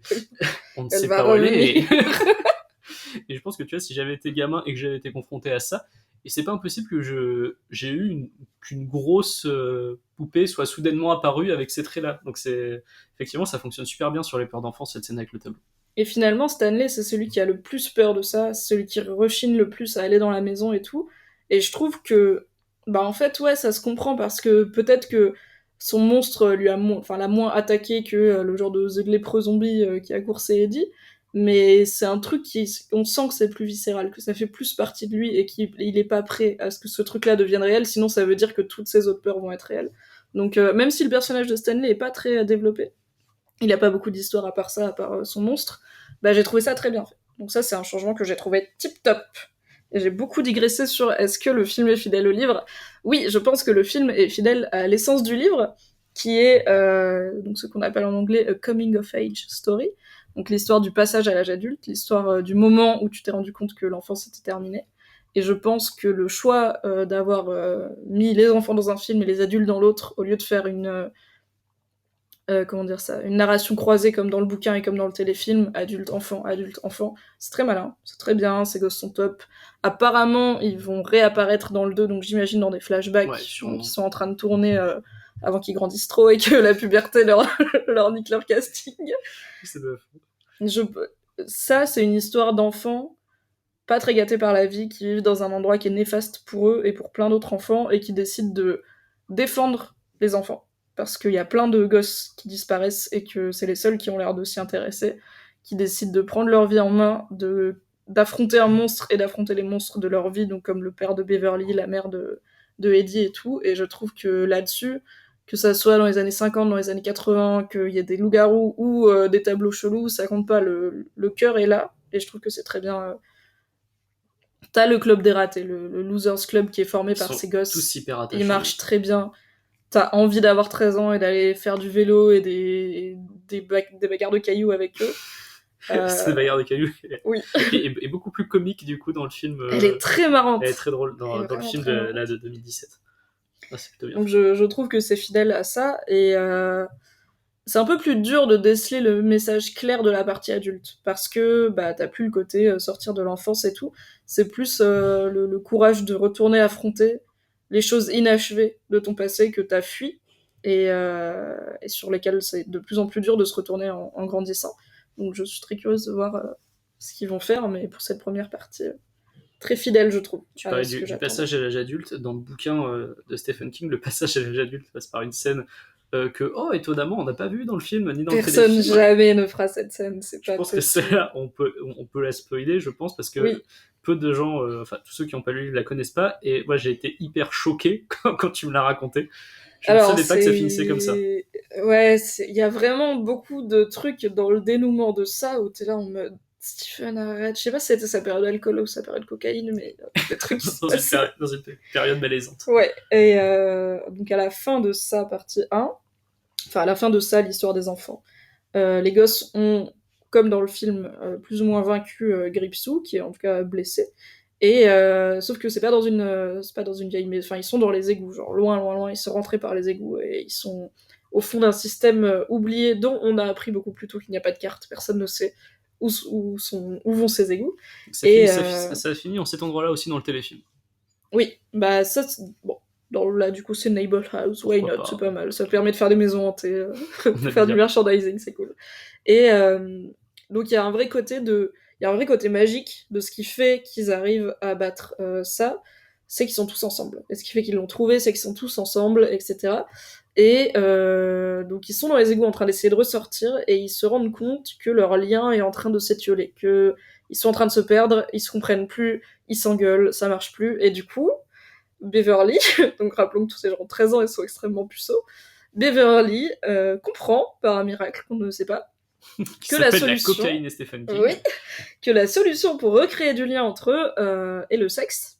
Et elle se fait donc passer dessus par tous les garçons, un à un, l'un à la suite de l'autre. Et je me souviens qu'elle est très perturbée parce que elle est amoureuse de Bill, mais c'est Ben qui lui donne un orgasme. Et t'es là, ah, vous avez 13 ans, ok. Et du coup, ils niquent tous Beverly. Ensuite, leur lien est reformé et ils trouvent leur chemin pour sortir des égouts. Grâce à la magie du sexe. Grâce à la magie du foutre de tes potes, clairement. Putain, c'est gênant. Et alors, le bon côté, c'est que comme ils ont un genre d'amnésie sélective de ce passage de leur enfance, ils s'en souviennent pas quand ils sont adultes. Donc quand ils la voient, ils se disent pas « Ah, c'est ce moment gênant où on l'a toute niquée quand on avait 13 ans ». Mais ça finit par leur revenir. Et honnêtement, je sais pas pourquoi il a fait ça, Stephen King. Je pense que personne n'aime ce passage, vraiment. Ou peut-être si vous l'aimez beaucoup, posez-vous des questions. Et je pense que ce sera jamais dans aucune adaptation, et c'est pas grave. Il y a vraiment quelques trucs de la fin de ça que pour moi on peut laisser dans le bouquin. De toute façon, j'ai l'impression que dans quasiment toutes les adaptations de livres de Stephen King, tu peux modifier un peu la fin. Parce que Stephen King, je le trouve très bon, mais... Il est pas très bon, il est pas très bon, enfin. Non, il est pas toujours très bon, enfin. Je pense que... Enfin, il y a des fins de bouquins que j'aime bien, etc. Mais il y en a beaucoup qui sont over the top, qui sont... C'était des aliens, ou... Ou ah bah en fait, le ou avec un genre... Oui. Ou avec un genre de cliffhanger limite chair de poulesque, tu sais, genre... le mal a disparu et à la fin, il a entendu un bruit à la porte. T'es là, non, arrête. Mais il y en a qui sont très bien d'un bout à l'autre. J'ai récemment lu La part des ténèbres et j'étais extrêmement déçu par la fin, vois-tu. Alors que oui, tout le livre est quand même plutôt bien, donc je conseille, hein, mais bon, vous pouvez sauter les 10 dernières pages. Vous voulez pas savoir comment ça finit. C'est pas important. Je pense que en bouquin simple, pas trop long de Stephen King et qui est bien d'un bout à l'autre, lisez Misery. C'est horrible. Alors on est vraiment dans du body horror. Si vous avez du mal avec les mutilations corporelles, peut-être lisez pas celui-là et m'écoutez pas, lisez-en un autre. Mais je l'ai relu il y a pas longtemps et il se tient vraiment parfaitement. Et il n'y a pas de surnaturel, il y a juste des gens qui pètent des plombs, et du coup la frontière est parfois mince, mais très très... Là, je suis en train de lire sur tes conseils Bazar, qui est très bon aussi, je peux le conseiller. Enfin, tu l'as pas fini encore, je ne sais pas. Est-ce que la fin va être décevante? Je te dis rien. Je vais voir. En tout cas, le début est très prometteur. Très cool, Bazar. C'est souvent le cas avec Stephen King, malheureusement. Par contre, Stephen King, c'est un petit peu son année, hein.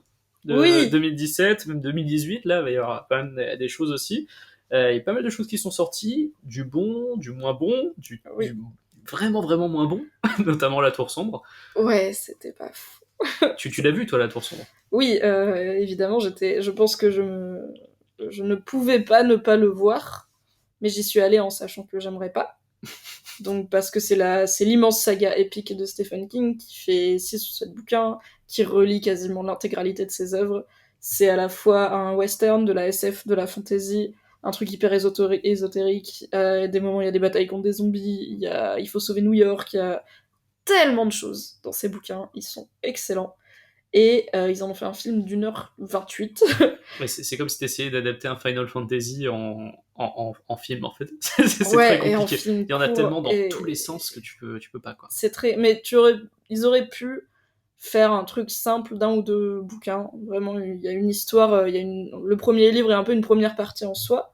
Donc t'aurais pu prendre cette histoire et finir de la raconter et dire qu'il y aura peut-être une suite, ça dépend du box-office. C'était un enfer de production, le scénario a été modifié 1000 fois, ils ont retourné des scènes, sauf qu'il y a eu 6 mois entre la fin du tournage et les nouvelles scènes, et les gosses de 13 ans, ça grandit très vite. Du coup, le gosse, il y a des scènes où tu vois qu'il est plus vieux, qu'il a pas la même coupe de cheveux, qu'il a de l'acné, enfin c'est un ratage. Et là où je suis triste, c'est que c'est pas bien quand t'as lu le livre, et c'est pas bien quand t'as pas lu le livre. C'est vraiment un film médiocre, qui s'oublie vite, où tu comprends pas les enjeux, tu comprends pas qui sont ces gens. Médiocre ou carrément mauvais? Médiocre, parce qu'en fait, il est même pas assez remarquable pour être mauvais, tu vois, il est juste... C'est un direct ou DVD avec John Cusack, tu vois, en gros, c'est pas genre le pire truc que t'as vu de ta vie. Mais personne n'en est sorti, comme apparemment il y a des gens qui sont sortis de Mother en ayant envie d'aller immoler Darren Aronofsky par le feu, tu vois. Personne n'est sorti de La Tour Sombre comme ça, sauf les gens qui ont vraiment bien aimé le bouquin. Tout le monde est sorti en mode c'est juste genre, j'ai fini mon popcorn, je vais pisser, et puis je vais rentrer, quoi. Enfin, voilà. Puis après, j'allais me regarder Alerte à Malibu, parce que voilà. C'est absolument oubliable. Et c'est très dommage C'est comme si t'adaptais Le Seigneur des Anneaux et que t'en faisais un truc oubliable. Ouais. Tu vois, c'est genre, comment t'as pu merder à ce point-là, quoi. C'est quand même dommage. T'as The Mist aussi, pour continuer dans le très mauvais. Toi, t'as pas regardé The Mist, je crois. Non, T'as alors pas The commencé Mist, j'ai vu le film, parce qu'il y a eu un film en 2005, je crois, j'aime bien, qui est vraiment chouette, qui a une fin extrêmement audacieuse, qui est très différente de la fin de la nouvelle, parce que c'est une nouvelle de Stephen King, assez longue. J'aime bien le film, j'aime bien la nouvelle. J'ai regardé la bande-annonce de la série, je fais, voilà, je vais m'arrêter là. J'aime bien le film. J'ai été pire que ça, c'est-à-dire que j'ai regardé la bande-annonce, je me suis dit, ok, ça a vraiment l'air nul, mais quand même, je vais te donner sa chance au produit, on va voir. Ah, mais c'est toi qui as raison, à la fin, il faut regarder. C'est pour ça que j'ai vu La Tour Sombre, c'est parce que je me suis dit. J'ai pas tenu jusqu'au bout non plus. Hein. J'ai regardé les 10 premières minutes, j'ai vu qu'on était sur des trucs extrêmement clichés, des personnages pas attachants du tout. Le mystère qui est censé être très très mystérieux, en fait, il est tellement mal présenté et mal branlé que tu t'en fous, en fait. C'est vraiment une toile de fond, j'ai l'impression, dans la série. Donc du coup, au bout de 10 minutes, je fais, alors en fait, non, je vais peut-être pas regarder ça, et je vais plutôt les télécharger de Mister Mercedes. Oui, qui parce pour, que ça, qui c'est pour le cool. coup est mieux. Ouais, Mister Mercedes, c'est vraiment cool, mais alors, sans vouloir excuser le fait qu'apparemment The Mist ce soit vraiment pas bien, Mister Mercedes, c'est très facile à adapter. C'est une histoire avec zéro surnaturel. Spoiler alert, il n'y aura pas d'aliens, il n'y aura pas de monstres. Voilà. À la fin, c'est pas le mal est vaincu et il y avait un alien en fait. Hein. Là, c'est vraiment. C'est une histoire extrêmement classique de détective qui n'a pas réussi à choper un tueur. Et quand il est à la retraite et déprimé et qu'il boit trop, le tueur lui envoie des lettres pour le troller et lui dire tu m'as pas eu, avec l'espoir de le pousser au suicide, sauf que le détective il est là en mode ah cool, maintenant j'ai un truc à faire, merci beaucoup, et il se met à un petit peu il se faisait bien chier, et du coup il se met à faire un genre de jeu du chat et de la souris avec ce tueur. Je trouve que la particularité qui est cool, c'est que tu vois tout de suite le tueur et tu le suis. Donc t'es pas là en mode oh peut-être que c'est son voisin, peut-être que c'est le jeune qui tombe sa pelouse, tu sais qui c'est le mec du camion de glace, il est chelou. C'est le monsieur qui rêve de se taper sa mère et qui se masturbe dans sa cave, c'est celui-là. Oui. ça se sent tout de suite que c'est lui. Donc, encore une fois on n'est pas dans un truc hyper original. Mais voilà, ça se tient bien, les acteurs sont très cool, les acteurs de la série. Terme de prod, de rien, moi je trouve ça vachement bien, les images sont sympas, c'est tight. C'est bien rythmé. Voilà, il y a des vrais moments d'humour parce que l'acteur, donc c'est Brendan Gleeson qui jouait Maugrey Folleuil dans Harry Potter et qui est le père de Domhnall Gleeson que j'aime beaucoup aussi. C'est lui qui joue ce vieux détective bourru irlandais semi-alcoolique et il est vraiment marrant quoi. Le mec est antipathique, il aime pas les gens mais en même temps tu sens qu'il est quand même devenu détective pour choper des mauvais gars qui font du mal à des gens quoi. Et du coup, c'est très appréciable. Mon personnage préféré, c'est Fred la tortue. C'est vrai qu'il a une tortue très drôle. On l'aime beaucoup, elle est tellement mignonne. Il y a un autre truc Stephen King aussi qui sort, qui est un peu plus confidentiel, parce que j'ai l'impression qu'on en a un petit peu moins parlé. Ça sort là dans les jours où ce podcast sort. C'est Gerald's Game, l'adaptation. Donc c'est une nouvelle de Stephen King, Gerald's Game aussi. Alors écoute, là je suis dans le noir roman. Parce que je pense que c'est un roman relativement court, qui il me semble en français s'appelle Jessie. Et je crois que je l'ai pas lu, celui-là. Parce que j'ai vu le trailer, j'étais là, c'est quoi ça me parle pas cette histoire. Je connais pas cette histoire. Alors, le concept et j'ai cherché sur Wikipédia et j'étais là, ok, je pense que j'ai pas lu celui-là, donc je vais le lire avant de voir le film. Si vous avez pas vu la bande-annonce, je vous fais le pitch assez vite. Donc c'est une femme qui est donc interprétée par Carla Gugino, qui est une actrice que j'aime bien, qui va dans un espèce de chalet un petit peu loin, donc, comme toujours dans les livres de Stephen King, on est dans un chalet assez loin de la civilisation. Tout à fait. Et elle s'adonne à un petit jeu sexuel avec son compagnon, le jeu de Gérald, comme son nom l'indique. Et donc ça commence comme dans un jeu assez kinky classique, c'est-à-dire qu'il l'accroche au lit avec des menottes. Ah non, je sens. Sauf que la personne, son compagnon, à ce moment-là, décède. Et oui. Immédiatement. Donc que va-t-elle faire ? Ce qui est toujours ma grande peur quand on parle d'être attaché ou ce genre de truc, je suis là, et si tu meurs, mec ? Et si tu meurs, j'aurais l'air con. Qu'est-ce que je fais dans ce chalet loin de tout ? Oui. D'accord, pourquoi ça me donne envie ? Déjà parce que le pitch me semble plutôt pas mal, il y a moyen de faire un film assez sympa de tension, et surtout parce que j'aime bien le réal en fait. C'est Mike Flanagan, donc je sais pas si t'as entendu parler de réal. Désolé. Dis-moi. Mike Flanagan, c'est le mec qui avait fait un très bon film qui est sur Netflix, enfin c'est un bon direct to VOD, enfin direct to Netflix en l'occurrence, c'est Hush, je sais sais pas si je t'en avais parlé. Non, ça me dit rien. J'en avais déjà parlé dans une émission précédente. C'était en fait un film où c'est une meuf qui est donc muette et sourde, qui est dans sa maison et qui se fait traquer par un tueur. Ah, je me souviens de ça, le concept m'avait genre fasciné et j'étais là, ah non, je vais pas voir Le ça. concept est vachement sympa. Il est tenu jusqu'à la fin, ce qui est assez rare pour être souligné dans ce genre de production. Et j'aime bien ce réalisateur. C'est lui qui a réalisé aussi Ouija les origines, ce qui est déjà mieux que Ouija, ce qui n'était pas bien difficile, mais qui est plutôt un honnête film avec une esthétique rétro que j'aime bien. Et je pense que pour le moment, il est en train de faire des trucs, des contrats avec les studios, des commandes. Mais je pense que c'est un mec qui plus tard peut devenir un bon réalisateur. Et donc je suis un petit peu sa filmo. Et là, il a dit dans une interview que justement, c'est un des premiers Stephen King qu'il a lu, Gerald's Game, et qu'il avait toujours eu l'idée de l'adapter, mais il se disait c'est quand même assez compliqué à adapter. Donc, je sais pas ce qu'il y a comme surprise dans le scénario, mais s'il dit ça, c'est qu'il doit y avoir des petits trucs J'espère qu'il n'y a pas d'alien. Non, mais après, Je pense qu'elle va le bouffer. Je crois qu'il y a un chien qui l'attaque à un moment. Donc, on est... Un Saint-Bernard. Un Saint-Bernard, comme dans Cujo. Donc, Cujo, Kuro, je sais pas comment il faut prononcer. Je pense qu'on dit Kuro, mais... Cela dit, dans les podcasts américains que j'ai écoutés, tout le monde dit Kojo. Kojo, on dira Kujo. Donc c'est un autre livre de Stephen King sur un Saint-Bernard qui bute des gens à Castle Rock. C'est très simple, c'est un Saint-Bernard enragé, qui est énorme, qui pèse genre 120 kilos et qui chope la rage, et du coup, il faut pas être sur son chemin. Voilà. Là, donc après, je pense que c'est un autre chien, parce que ça n'a pas l'air d'être un Saint-Bernard. Mais ouais, le film, moi j'ai des grosses attentes dessus, j'espère que je vais pas être déçu, parce que là, du coup on enregistre, il n'est pas encore sorti, donc j'ai pas eu l'occasion de le voir. Mais je pense que ça peut être pas mal. Et je viens de me faire attaquer par le chat de Mimi, soudainement. Oui. Il y a deux choix quand on enregistre un podcast chez moi, c'est soit mon chat est chiant, soit il est dans la salle de bain, il miaule et il est chiant. Là, je crois qu'il a pas très très envie de voir Gerald's Game, par exemple. Non. Le pitch l'a pas trop intéressé. Donc Stephen King, on a parlé grosse actu également autour des clowns cette année. Alors attends, on n'a pas fini puisque... Une autre adaptation encore ? Tout à fait. Il y a Netflix qui, au moment où on parle, a annoncé il y a 2 jours l'adaptation de 1922, une nouvelle de Stephen King, qui va sortir le 20 octobre. Donc c'est ce que j'aime bien avec Netflix. Ils disent « Hey, il y a tel truc » et c'est genre dans un mois. Et t'es pas là en mode « Oh non, c'est dans 2 ans, c'est super long ». Là, c'est dans pas longtemps. C'est une nouvelle qui se passe en 1922, comme son titre l'indique. Un fermier du genre Minnesota tue sa femme avec l'aide de son fils de 14 ans, parce que sa femme veut vendre les terres et partir à la ville avec son fils, et qui réussit à convaincre son fils qu'il serait très malheureux là-bas, et que la seule solution est de tuer sa femme, qui est donc la mère du gosse, qui est plutôt un bon gosse en soi.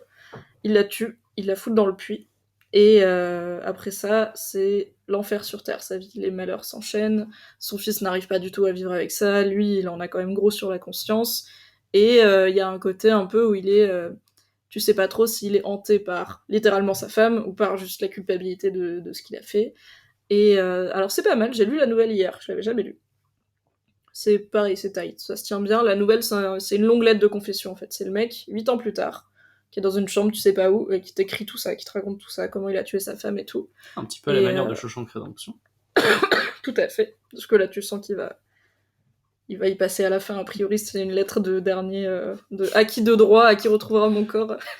Et franchement c'est pas mal, et donc j'ai vu le trailer, et j'étais très contente parce que c'est avec Thomas Jane, qui jouait déjà le héros dans The Mist, qui est actuellement dans The Expanse, et qui est un acteur que je trouve cruellement méconnu, et sous-employé. Je trouve que ce mec... Je sais pas trop qui c'est, donc... Bah, c'est le mec de The Mist. Voilà, c'est le mec du c'est le film. mec de la Vegan Police dans Scott Pilgrim. Qui dit Freeze, D'accord. Vegan Police. Voilà, tu vois, il a fait plein, il a fait des petits rôles et des premiers rôles dans des petits films. Et là, il est dans The Expanse, qui est quand même une série de SF très quali. Et voilà, je l'aime beaucoup, donc je suis contente qu'il joue ce rôle. Alors, il nous a sorti un accent, comment dire ça, redneck de fermier des États-Unis, genre Matthew McConaughey, puissance 1000, donc à voir si ça tient sur tout le film. Chat et chiant, mais j'ai hâte. Et donc 20 octobre, c'est bientôt. On suivra ça. Enfin, moi, en tout cas, je regarderai le premier épisode, parce que c'est vrai que le pitch peut C'est juste un téléfilm. Ah, c'est un téléfilm, ouais. Je pensais que c'était une série, d'accord. Non, bah c'est, pour le coup... Alors, ils ont essayé avec The Mist, et finalement, c'était pas une bonne idée, mais ce serait vraiment étaler très peu de beurre sur une très grande tartine d'essayer de faire une série avec ça. Écoute, ça prendra moins de temps, je regarderai le téléfilm comme ça. Oui. Oh, on n'a pas parlé de ça. Ok, j'ai la vraie adaptation de Stephen King que tous les fans de Stephen King attendent. C'est même pas La Tour Sombre, c'est pas ça, chapitre 2, c'est Castle Rock. Ah, mais oui, on n'en a pas du tout parlé. Yes. Effectivement. Et je pense qu'on va terminer là-dessus, mais il faut vraiment qu'on parle de Castle Rock. Parce que Oui. maintenant que tu m'as converti à l'univers de Stephen King, Welcome, il J'ai y a vraiment- 70 bouquins. j'ai vraiment hyper hâte de voir la série. Ouais. Donc Castle Rock, c'est une série, c'est la boîte de prod de J.J. Abrams, donc le budget Cali. sera présent, Cali.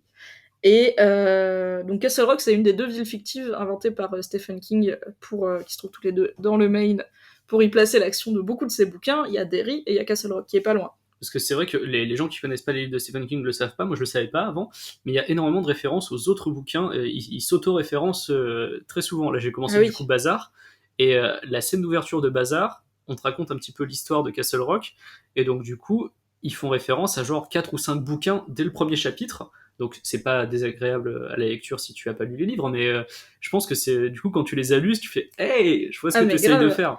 Et à chaque fois que je me fais une session où j'en lis plusieurs d'affilée, je reconnais des trucs que en fait j'avais pas compris parce que genre la première fois que j'ai lu, je sais pas, Bazar, j'avais pas encore lu le bouquin précédent où il y avait déjà ce mec-là, etc. À la part des ténèbres. Hein. Donc, et d'ailleurs dans ça, il y a une référence à Shining, puisqu'on apprend que le père de Mike, donc le seul Afro-américain du groupe, était pote avec un certain Dick Halloran, qui finit par être le fameux concierge qui a le Shining dans Shining. Et il y en a aussi une dans Misery, parce qu'à un moment, Paul Sheldon apprend qu'il y a eu une explosion dans un hôtel, qu'une chaudière a explosé dans un hôtel pas loin, et en fait on l'apprendra plus tard, l'hôtel de Shining. Il y a plein de petites références comme ça. Il a vraiment un univers étendu, et on parle, généralement quand on parle d'univers étendu en ce moment, on parle de comics, on parle de Marvel, qui a son univers étendu à la télé et au cinéma, avec plein de films, avec des spin-offs, avec des séries télé qui se croisent et des personnages qui font coucou. Stephen King, genre vraiment le original univers étendu guy, il a énormément de liens entre ses bouquins, et Castle Rock, on n'en sait pas encore énormément, mais c'est une série sur l'univers étendu de Stephen King qui va se passer à Castle Rock, dont le héros sera l'historien de la ville, et le seul visuel qu'on a eu pour l'instant, qui m'a fait surventiler, j'ai vérifié 4 fois si c'était pas un fake, parce qu'il y avait eu aucune com, et d'un coup ce truc est tombé, j'ai pété un câble. C'est un truc en animation où on navigue entre plein de points sur une carte, et tous ces points sont soit des personnages, soit des lieux de l'œuvre de Stephen King. Et alors, il y en a quelques-uns qui sont pas à Castle Rock, il y a notamment le Overlook Hotel, qui est dans le Colorado, qui est même pas dans le Maine, on verra. Et ça finissait sur Castle Rock soon, et j'étais là, ils font le truc, ils font une série sur l'univers étendu.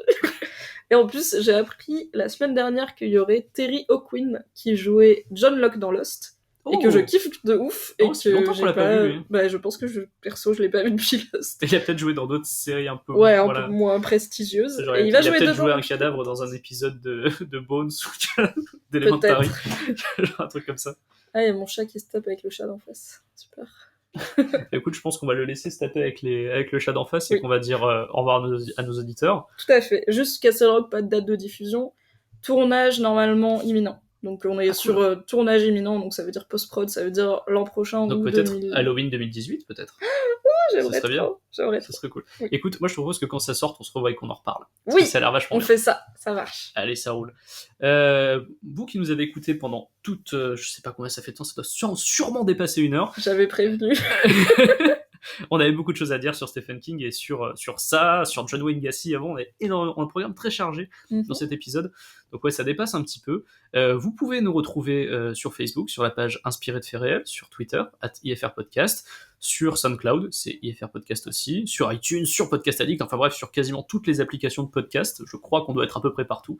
N'hésitez pas à nous laisser des messages, des avis sur iTunes, et puis on se retrouve la prochaine fois pour un prochain épisode, du coup dans un mois pour Inspiré de faits réels. Et Mimi, on va dire au revoir aux auditeurs en leur faisant des bisous. On vous fait plein de bisous. Merci beaucoup pour l'invitation.